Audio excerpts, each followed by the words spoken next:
Hi, it's Steve. Today we'd like to show you how to change the water inlet flume on your washer. On this style of washer, the water inlet has a flexible rubber hose that attaches to a hard plastic flume. If it should fail and get a leak, you'll need to replace it. But it's a really easy job, so let me show you how we do it. Now before we begin this repair, the first thing we'll need to do is to disconnect power to the washer.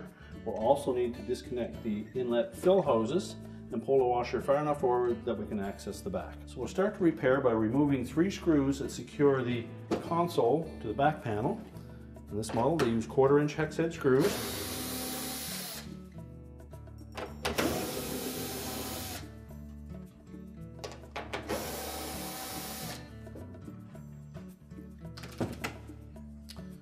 And just tilt that panel forward and we're going to slide it to the right.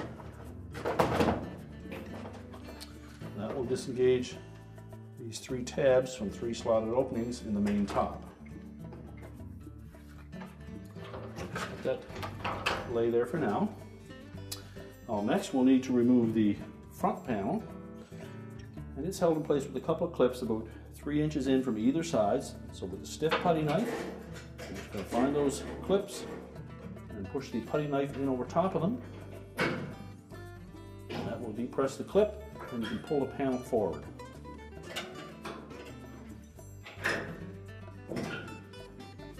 Once we've released the panel from those clips, just tilt it forward and lift it off of 2 tabs on the bottom of the base frame. We'll set that panel aside.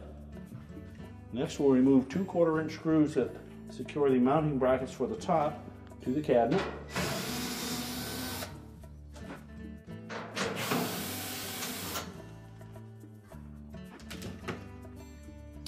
Then we can lift up on that top. We'll just pull it slightly forward to disengage the hooks at the back. We'll set that console out of the way. And we'll want to raise the lid. In this particular model, we have an electronic lid switch that we'll need to release from the main top. If you rotate that top around enough that you can see that there is a clip on the end of that lid switch.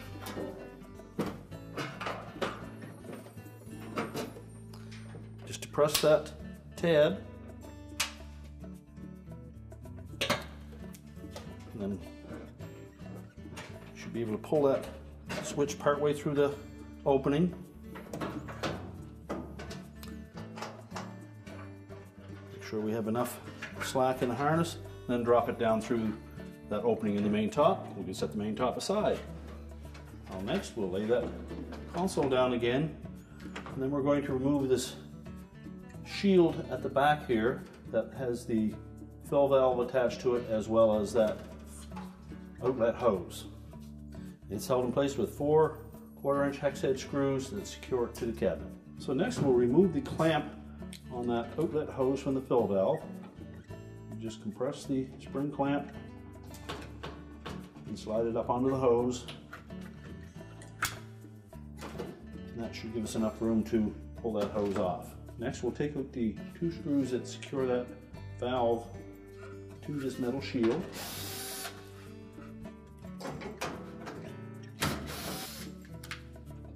And just pull the valve through that back panel so we can remove the valve from that hose. We'll just set that aside for now. Next we'll need to remove those 4 screws for that shield. And the 2 outer ones also hold the end caps in place, so just make sure that we don't knock those out of position.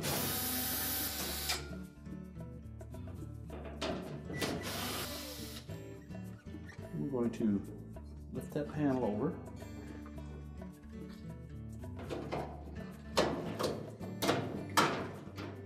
Once you've exposed the back of it, you'll note that there's 2 screws that secure that flume, so we'll need to remove those. Remove the old one, push the hose through that opening, and then reinstall the retaining screws. We'll also remove the clamp and transfer it onto the new hose. And we'll carefully reposition that panel.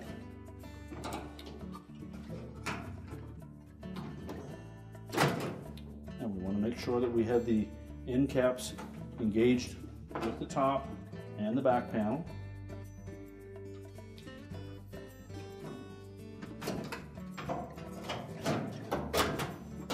And we'll reinstall the screws on the ends first.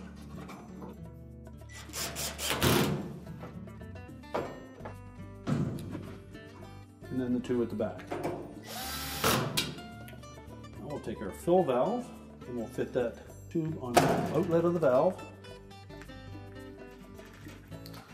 Make sure it's fully inserted.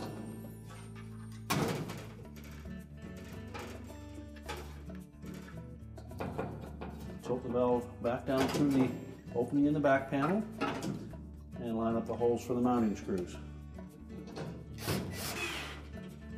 Reinstall the mounting screws.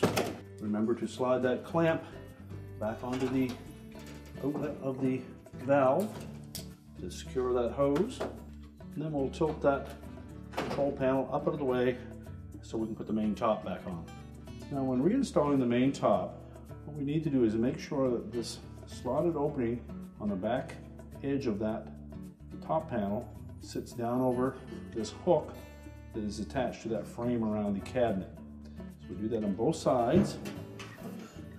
We have to move the control panel out of the way and make sure that sits down and flush on both sides. And then when we push the top backwards, it will hook into place. We also need to reinstall that lid switch, so we'll lift up on the top slightly at the front. We'll pull that assembly up through the opening, and then we're going to attach the wire end of it into the opening first, and then press it down to latch the back side of it. Lower the lid, push it back into place, and then we can install the screws through the front.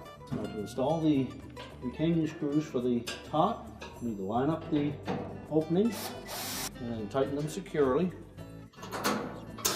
Once we have that done, we can then put the front panel back on. Now when reinstalling the front panel, we want to make sure that we engage these slotted openings in the bottom of the panel with the tabs that are attached to the base.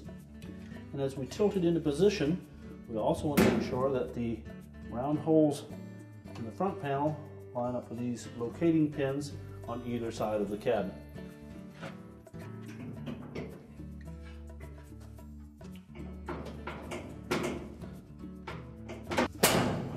And then just snap it into place. We can now put the console back in position.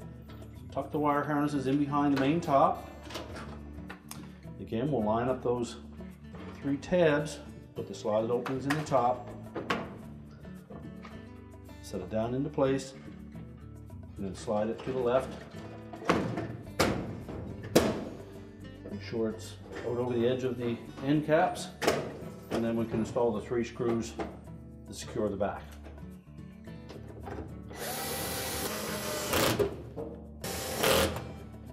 We're now ready to reconnect our fill hoses and our power. We're now ready to push the washer back into place. We're now ready to reconnect the fill hoses, turn on the power, and our repair is complete.